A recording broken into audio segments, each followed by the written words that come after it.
Itu karena tsunami ya Pak ya, karena tsunami 2004 itu dampaknya sangat masif terhadap benda-benda yang berpotensi cagar budaya.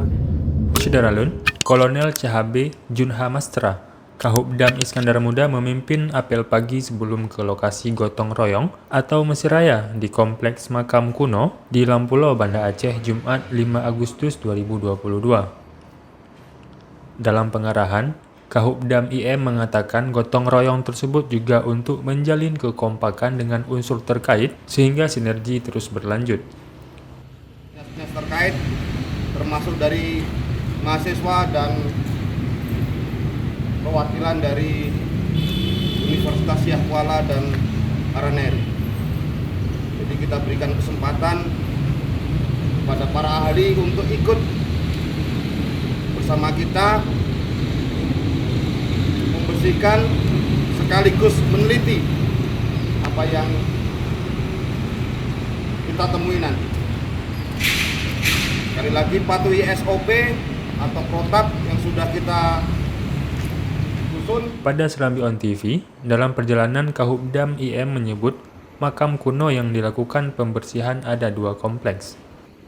Pada umumnya, lokasi yang menjadi tujuan pembersihan cukup padat dengan tumbuhan liar, membutuhkan tenaga ekstra untuk membersihkan lingkungan kompleks sampai terlihat asri. Selanjutnya, ungkap kolonel ini, makin hari peserta yang mengikuti Jumat Bersih bersama Hubdam IM semakin banyak. Semakin banyak masyarakat mulai peduli dan ikut berpartisipasi untuk menjaga benda peninggalan sejarah tersebut. Assalamualaikum Syederalun, hari ini saya bersama Pak Jun. Beliau adalah Kahubdam Iskandar Muda, Kolonel CHB Junhamastra. Ya, Pak, hari ini kita mau melakukan bersih-bersih seperti biasa tiap kegiatan rutin Jumat. Hari ini tujuan kita kemana, Pak? kita ke Lampulo. Lampulo. Ya, di Jalan Beringin 2, Lampulo, Kecamatan Kuta Alam, Banda Aceh. Banda Aceh. Situ ada berapa titik, Pak, makam kuno yang sudah diperiksa? Hari ini sepertinya 2 komplek dalam komplek. satu kawasan itu ada 2 komplek. Hari ini, Pak, siapa aja, Pak, yang ikut serta bersama Hubdam Iskandar Muda? Sepertinya hari ini banyak. Makin hari pesertanya makin banyak ya.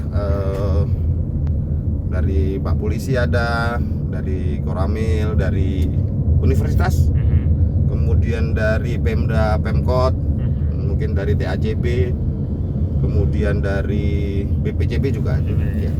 Yang kemarin tuh, Pak, yang di Kampung Pande, Pak, itu saya lihat banyak yang nonton videonya, Pak, dan juga cukup viral di Aceh tentang video di Kampung Pande.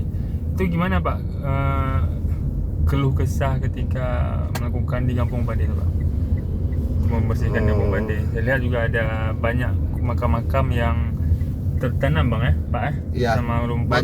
banyak. Itu karena tsunami ya Pak ya, karena tsunami 2004 itu dampaknya sangat masif terhadap benda-benda yang berpotensi cagar budaya. Banyak yang terbawa oleh gelombang tsunami. Pak, Ya. kira-kira, Pak, banyak, Pak, makam-makam kuno yang kena tsunami yang belum terdeteksi, Pak? Banyak ya, banyak. Di sana banyak titik-titik yang masih belum tersentuh, bahkan nisan-nisannya itu tercecer di sekitar tambak, itu banyak. Tapi masyarakat cukup melindungi, jadi tidak disentuh, tapi kelihatan ada di tanggul-tanggul tambak maupun di tengah tambak. Syederalun, ini kita akan menuju. Berbicara mengenai efek tsunami 2004 silam, Junhamastra mengatakan dampak tsunami sangat berpengaruh pada lingkungan di Aceh. Seperti halnya benda-benda cagar budaya, banyak terkena hantaman tsunami dan sebutnya saat ini masih banyak makam kuno di Aceh yang belum terdeteksi apalagi setelah diterjang tsunami, sehingga semakin sulit ditemukan karena berantakan. Meski demikian, ungkap Junhamastra yang sering terhubung dengan masyarakat menyebut warga yang melihat benda-benda kuno, nisan makam kuno dan sebagainya, tetap melindungi benda itu dengan cara memindahkan ke tempat yang aman. Dari Banda Aceh, Samsul Azman, Serambi On TV.